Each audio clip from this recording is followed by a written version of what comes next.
WhatsApp guys, welcome back once again. दोस्तों, आज की कहानी का नाम है स्वेप्ट अवे। कहानी शुरू होती है एम्बर नाम की औरत से जो कि एक अरबपति है, लेकिन उसे हमेशा से अपने पैसों पर घमंड रहा है। वो अपने से छोटे लोगों को जरा भी इज्जत नहीं देती और यही वजह है कि उसकी ज्यादा किसी से बनती नहीं है।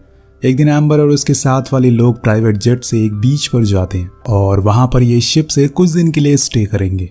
अब कैप्टन सभी लोगों से हाथ मिलाता है और उन्हें अच्छे से ग्रीट करता है, लेकिन एम्बर उन्हें ज्यादा भाव नहीं देती है और बिना हाथ मिलाए ही अंदर चली जाती है। जैसे कि हम उसका नेचर जानते हैं, उसी दौरान हम माइक नाम के आदमी को भी देखते हैं जो उसी शिप में क्लीनिंग का काम करता है। वो एम्बर से कुछ खास खुश नहीं था। उसने आते ही सबको ऑर्डर देना शुरू कर दिया था। अब माइक भी उसके सामान को लेकर उसके पीछे पीछे रूम तक जाता है और फिर वापस जाने लगता है, लेकिन एम्बर उसे रोक कर कहती है कि क्या इस शिप में जिम है। वो मना करता है, लेकिन कुछ देर बाद वो कार्डियो साइकिल ला कर देता है और कहता है कि मैम आप इसे इस्तेमाल कर सकती हैं। अब ये बात एम्बर को बहुत बुरी लगती है, क्योंकि पहली बार जब उसका किसी ने मजाक उड़ाया था वो उस पर बहुत चिल्लाती और धमकी भी देती है कि वो उसे इस काम से निकलवा देगी, लेकिन माइक उसे कुछ नहीं बोलता क्योंकि वो थोड़ा समझदार था। इसके बाद वो लोग शिप से थोड़ी दूर पर जाते हैं और वहां ड्राइविंग करने आए थे, लेकिन एम्बर नहीं करती क्योंकि उसे पानी से डर लगता है। वो माइक को अपने साथ बैठने को बोलती है। वापस आने पर वो सभी लंच करते हैं, लेकिन यहाँ भी एम्बर के नखरे खत्म नहीं हो रहे थे। वो कहती है कि लंच बहुत ठंडा है, इसे और गर्म करके लाओ, लेकिन आज चीजें अब माइक के सर से ऊपर जा रही थी और इसीलिए वो गुस्से में आकर जितना भी लंच होता है वो उसके ऊपर फेंक देता है और बाद में उसी भी उठाकर समुद्र में फेंक देता है। लेकिन तभी एक चुटकी बजती है और वो हकीकत में आता है ये बस उसका एक वहम था। अगर उसने ऐसा कुछ किया तो पहले तो उसकी जॉब जाएगी और फिर हो सकता है कि एम्बर उसे बर्बाद भी कर दे। यही कारण है कि वो चुपचाप जाकर अपने दोस्तों को लंच गर्म करने को कहता है। अब ऐसे ही एम्बर के नखरे झेलते झेलते कई दिन हो जाते हैं। फिर एक दिन शिप में कुछ दिक्कत आती तो वो माइक से कहती है कि उसे फिशिंग करने जानी है। वो उसे बताता है कि मैम ऐसा करना खतरे से खाली नहीं होगा क्योंकि मौसम खराब होते हुए दिख रहा है और ऐसे में बाहर जाना सही नहीं है। लेकिन एम्बर एक नंबर की जिद्दी थी, वो नहीं मानती और कहती है कि मुझे एक छोटी सी बोट चाहिए जिस पर बैठकर हम यहाँ से दूर जाकर फिशिंग कर सकें। तो माइक को एक बोट का इंतजाम करना पड़ता है जिसे लेकर वो शिप से दूर जाने लगते हैं, जहाँ पर उन्हें कुछ मछलियां मिल सकती हैं। लेकिन इन्हें इस बात का जरा भी अंदाजा नहीं है कि आने वाले जितने भी दिन होंगे इनके लिए वो हमेशा के लिए यादगार हो जाएंगे। अब कुछ देर के बाद ये लोग फाइनली उस जगह पर पहुंचते हैं जहाँ से माइक को लगता है कि अब यहाँ पे फिश पकड़ी जा सकती है, लेकिन एम्बर उसे और आगे जाने को कहती है। वो फिर से बोट स्टार्ट करता है, लेकिन अब वो शुरू होने के नाम ही नहीं ले रही थी। कुछ देर कोशिश करने के बाद माइक को पता चलता है कि इसमें तो पेट्रोल ही खत्म हो चुका है। अब जब ये बात एम्बर को पता चलती है तो वो आग बबूला हो जाती है और माइक पर चिल्लाती है। अब इसमें तो माइक की ही गलती थी, क्योंकि यार फ्यूल तो चेक करके लाना चाहिए था। लेकिन वो कहता है कि इसमें मेरी कोई गलती नहीं है, इसमें तुम्हारी गलती है। मैंने तुमसे पहले ही कहा था कि मुझे कुछ सही नहीं लग रहा है, हमें वापस जाना चाहिए, लेकिन तुमने मेरी बात नहीं सुनी और अब भुगतो। अब यहाँ वो चुप रहने का नाम ही नहीं ले रही थी, इसलिए माइक खुद ही चुप हो जाता है और साइड में जाकर बैठ जाता है। कुछ देर बाद एम्बर का गुस्सा शांत होता है तो वो उसे बताता है कि हमारे पास अब कोई रास्ता नहीं है सिवाय किसी शिप के इंतजार करने के, अब जो कि इस बोट पर पैडल भी नहीं है जिससे कि हम थोड़ी दूर वापस जा सकें।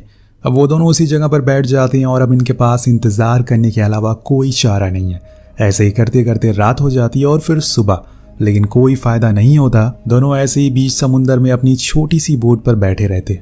अब इन्हें यहाँ पूरे 6 दिन बीत चुके हैं पर कोई मदद के लिए नहीं आया। इन्होंने कई दिनों से कुछ खाया भी नहीं है। जो भी खाने का सामान था एम्बर अपने साथ लाई थी वो तो कब का खत्म हो चुका है। लेकिन जैसे जैसे दिन बीत रहे हैं इन लोगों की दिक्कतें बढ़ती जा रही थी। इसी वजह से एक दिन एम्बर गुस्से में उठती है और माइक पर ही चिल्लाने लगती है। तभी उसे एक बंदूक मिल जाती है, पर उसे लगता है कि ये किसी तरह की फ्लेयर है, इसलिए वो चलाने लगती है। लेकिन माइक उसे बताता है कि जो तुम ये समझ रही हो वो चीज नहीं है, लाओ मुझे वापस कर दो। और इसी हाथापाई में गोली चल जाती है जो सीधा बोट पर लगती है, जिससे अब धीरे धीरे इनकी बोट की हवा निकल रही है, जिसकी वजह से एक हिस्सा पानी में डूबने लगा है। वेल, अभी तक इनकी मुसीबतें कम थी, ये और आ गई थी। उसी रात तेज बारिश होती है और तूफान भी आता है। दोनों उस बोट को पकड़कर जैसे तैसे सरवाइव कर लेते हैं। जब सुबह होती है तो उनकी किस्मत चमक चुकी थी, क्योंकि सामने एक आइलैंड था। फाइनली दोनों बोट को हाथ पैर मारते हुए उस आइलैंड तक पहुंचते हैं, लेकिन वहां पहुंचते ही माइक कहता है कि अब एडवेंचर खत्म हुआ। तो एम्बर कहती है कि हाँ, अब तुम्हारा एडवेंचर शुरू होगा, क्योंकि जब मेरा लॉयर तुम्हें जेल भेजेगा। लेकिन अब माइक को पता था कि यहाँ से निकलना इतना आसान नहीं है। पहले तो इन्हें लगता है कि जरूर इस आइलैंड पर कोई होगा, लेकिन थोड़ा छानबीन करने के बाद इन्हें पता चलता है कि ये बुरी तरह से एक डिजर्ट आइलैंड पर फंस चुके हैं।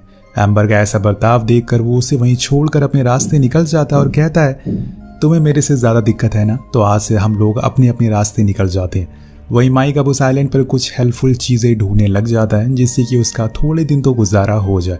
शुरुआत में उसे कुछ नहीं मिलता, लेकिन कुछ ही देर बाद उसे एक झोपड़ी मिल जाती है और कुछ बॉटल्स भी जो किसी इंसान की थी, शायद पहले यहाँ पर वो भी फंसा हो। अब यहाँ उसके रहने का इंतजाम तो हो गया था, इसके बाद उसे अपने खाने का जुगाड़ करना पड़ेगा। अब पास में ही समुंदर था तो उसे ज्यादा ढूंढने की जरूरत नहीं है, लेकिन उसे थोड़ी मेहनत तो करनी पड़ेगी। इसलिए वो सबसे पहले एक नुकीले हथियार बनाता है जिससे कि वो फिश को पकड़ सके, और फिर बड़ी चालाकी से एक फिश को पकड़ लेता है और आकर उसे घर के पास आग जलाता है और आराम से खाने लगता है। वहीं दूसरी ओर एम्बर ने पूरे आइलैंड का चक्कर लगा लिया था, लेकिन उसे कहीं कुछ दिखाई नहीं दे रहा था। उसने अपनी पूरी जिंदगी एक एसी रूम में बिताई थी और एक चुटकी बजाने से उसे सब कुछ मिल गया था, लेकिन यहाँ पे उसे अपना गुजारा करने के लिए उसे अपने साहस और दिमाग की जरूरत पड़ने वाली है, जो कि उसके पास है ही नहीं। असल में दोस्तों, आपको इस कहानी में दो पहलू देखने को मिलेंगे। पहला ये कि कैसे एक गरीब आदमी अपनी जरूरतों को पूरा करने के लिए कोशिश करता है। अब इतनी देर चलने के बाद एम्बर थक कर वहीं बैठ जाती है। तभी उसकी नजर माइक पर पड़ती है, जो आराम से फिश खा रहा था। उसे देखकर एम्बर को जलन होने लगती है, लेकिन उसे भूख भी लगी थी, इसलिए अब उसे ईगो छोड़कर माइक से खाने की रिक्वेस्ट करनी होगी, क्योंकि अगर वो ईगो में रही तो भूखी मारी जाएगी। वो उसके पास जाती है और रिक्वेस्ट करती है कि एक मछली मुझे दे दो, लेकिन वो मना कर देता है क्योंकि उसमें जो उसके साथ शिप पर किया था वो अभी भूला नहीं है और अब वो इतनी आसानी से उसे खाना तो नहीं देने वाला है। वो जाने लगता है, लेकिन गुस्से में एम्बर उस पर मिट्टी फेंक देती है और ये माइक से बर्दाश्त नहीं होता। वो सीधा एक उसे चाटा जड़ देता है और कहता है कि अगर तुम्हें खाना चाहिए तो मेरी कुछ शर्तें हैं जो तुम्हें माननी होंगी। पहली शर्त कि तुम दोबारा मेरी बेइज्जती नहीं करोगी। दूसरी, यहाँ बॉस मैं हूँ, अगर तुम्हें कुछ चाहिए तो तुम्हें उसे कमाना होगा। तीसरा ये कि अब से तुम मेरे सारे कपड़े धोगी और मुझे मास्टर कहकर पुकारोगी। मतलब दोस्तों, माइक उसे सही बदला ले रहा है। अब एम्बर मान जाती है क्योंकि उसके पास कोई ऑप्शन नहीं था, इसलिए अब उसके सारे काम करने लग जाती है, लेकिन गुस्से में। अब माइक मछलियां पकड़ कर लाता है और वो उसे बनाती है। इसके बाद वो उसके कपड़ों को भी धोती है और कुछ दिन ऐसे ही बीत जाते हैं। वो आग भी जलाना सीख गई थी, लेकिन माइक बहुत ही रूड बिहेव करता है उससे। एम्बर के लिए वो उसे ना तो घर में सोने देता है और ना ही सही से कुछ खाने को देता है। माइक कहता है कि अगर तुम्हें सोना है तो मेरे बेड पर सोना होगा। एम्बर भी कम नहीं थी, वो कहती है कि मैं किसी जानवर के साथ सो लूंगी, लेकिन तुम्हें किस कभी नहीं करूंगी। अब यहाँ सिचुएशन थोड़ी उल्टी होने लगती है। माइक का बिहेवियर ज्यादा रूडली होने लगा था, पर पूरे आइलैंड पर बस वही दोनों अकेले ही थे, इसलिए उन्हें मजबूरन एक दूसरे से बात करनी पड़ती है, जिसकी वजह से उनके बीच में एक अंडरस्टैंडिंग होने लगती है। एक दिन दोनों ऐसे ही मछलियां पकड़ रहे होते हैं। उसी दौरान माइक उसके करीब आ जाता है और कहता है, अब वो अपनी सारी हदों को पार कर देता है और उससे बदतमीजी करने लगता है, लेकिन फिर रुक जाता है क्योंकि माइक को यहाँ पर एम्बर से सच्चा प्यार हो गया था। वो बस दिखाना चाहता था कि ईगो हर किसी में होता है, लेकिन अपना ईगो, अपने घमंड को अपने नीचे वाले लोगों पर नहीं निकालना चाहिए। और फिर वहां से चला जाता है, जिसके बाद एम्बर को समझ आता है कि वो वैसा नहीं है जैसा कि वो उसे समझती है, इसलिए वो उसके पास जाकर उसे माफी मांगती है। वो भी उसे पसंद करने लगी थी। उस दिन के बाद से वो दोनों काफी अच्छे दोस्त बन जाते हैं और सारे कामों को आधा आधा करके बांट भी लेते हैं। लेकिन यहाँ एम्बर को कहीं ना कहीं ये समझ आ गया था कि बस पैसा ही सब कुछ नहीं होता और उन पैसों ने ही उसे घमंडी बना दिया था। अब दोनों हर रोज अपने दिनों को अच्छे से जीना शुरू कर देते हैं। दोनों एक दूसरे के काफी करीब भी आ चुके थे। कहीं ना कहीं एम्बर को माइक पसंद आने लगा था। वो उसे कहता है कि तुमने उस दिन मेरी कितनी बेइज्जती करी थी। एम्बर बताती है कि हर चीज के पीछे एक वजह थी।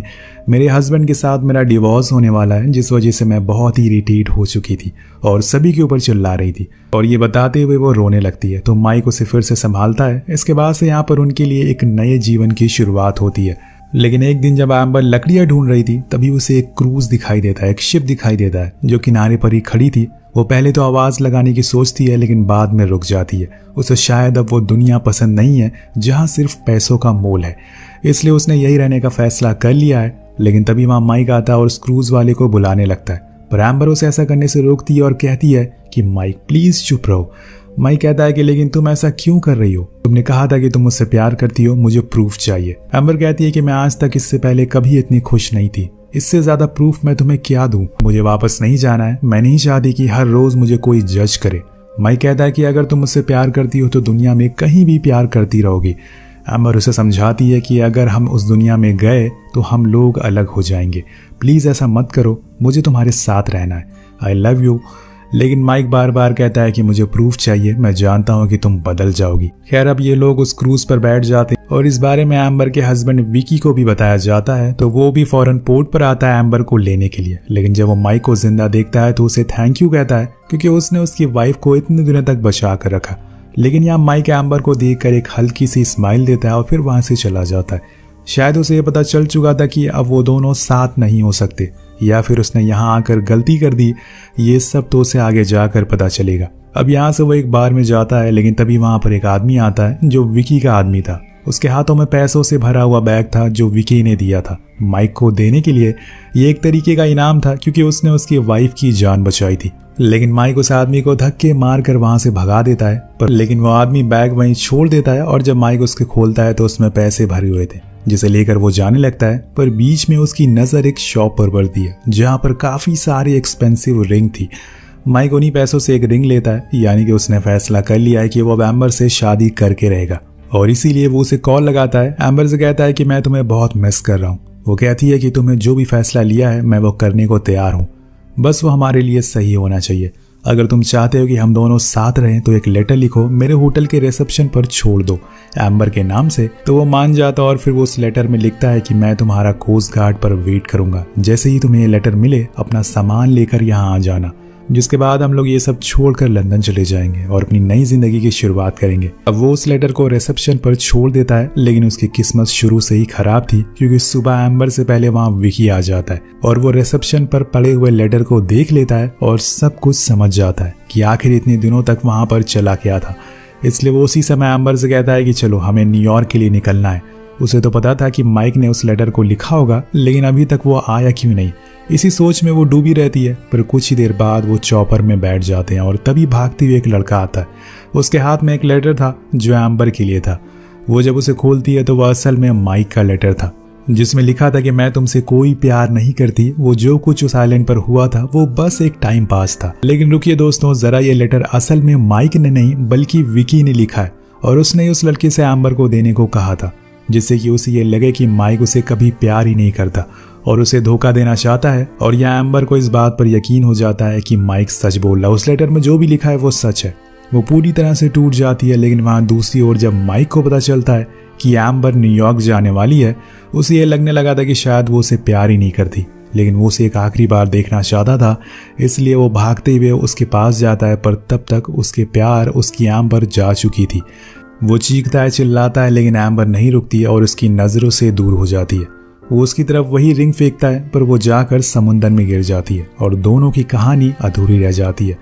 दोनों पूरी उम्र इसी सवाल में जीते रहेंगे और फंसे रहेंगे कि आखिर उसने ऐसा क्यों किया। इसीलिए कहते हैं कि समय का कोई भरोसा नहीं है, कब वो आपके दुश्मन को आपका हमसफर बना देगा और कब आपके चाहने वालों को आपका दुश्मन। इन दोनों के साथ भी वही हुआ। इन्होंने कभी नहीं सोचा था कि इस तरह से इनकी कहानी का अंत होगा। तो आपको इनकी कहानी कैसी लगी नीचे कमेंट करके जरूर बताओ, और मिलते हैं आपसे अगली वीडियो में। Thank you so much watching, peace out.